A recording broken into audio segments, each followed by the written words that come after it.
Хәзрәт, ник зина кылырга ярамый? Әүзу биллаһи минәш-шәйтанир-раҗим. Бисмиллаһир-рахманир-рахим. Аллаһы Тәгалә кешене һәрвакыт чиста, пак итеп сакларга тели. Аның тәнендә һәм җанында.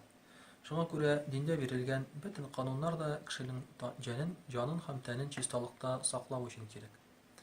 Ә инде гөнаһлар, димәк, булар бөтенесе дә кешене пычратучы гамәлләр. Булсын аракы эчү, дуңгыз ите ашау, шул исәптән зина кылу. Зина кылу кешене рухи яктан пычрата.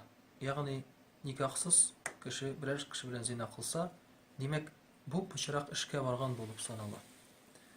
Һәм шул бер караганда ул рәхәт ала үзенә, әйбәт ала, ләкин шул ук вакытта рухы пычрана, Аллаһы Тәгалә тыйган әйберне эшләп. Ә тәне пычрана, шушы зинадан кайвакытта авырулар һәм башка шундый начар әйберләр ияртеп. Ул гына түгел, зина кылу бу үзеңне һәм син яраткан кешене кем белән якынлык кыласың, аны ихтирам итмәү дигән сүз. Бер нинди җаваплылыксыз, аңа бер нәрсә дә вәгъдә итмичә, аны тәэмин итмичә, ягъни бер нинди арада килешүсез сине рәхәт ләззәт аласың да, аннан соң ул кешедән кытыласың, аны онытасың.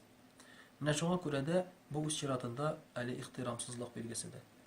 Хатын-кыз зинага барган очракта ул иклаган ир кешеләр белән бөтен аларның начарлыгын, хәтта генотипын медицина ягыннан карасак, үзенә сеңдереп бара икән. Шулай итеп, әгәр дә ул киләчәктә бала таба торган булса, ул тапкан балада моңа кадәр ничә ир кеше белән яклаган булса, шуларның генотипы да бу балаларда чагылачак. Аларның авырулары ярырга мөмкин, һәм башка шундый начар яклары. Һәм әлбәттә, инде санап китсәң әйберләр бик күп, үзебездән бер сорап кына карыйк.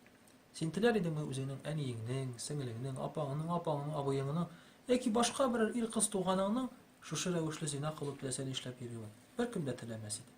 Шуңа күрә дә инде кешегә теләмәгәнне, үзебезгә теләмәгәнне, дөресрәге, кешегә дә теләмәскә кирәк.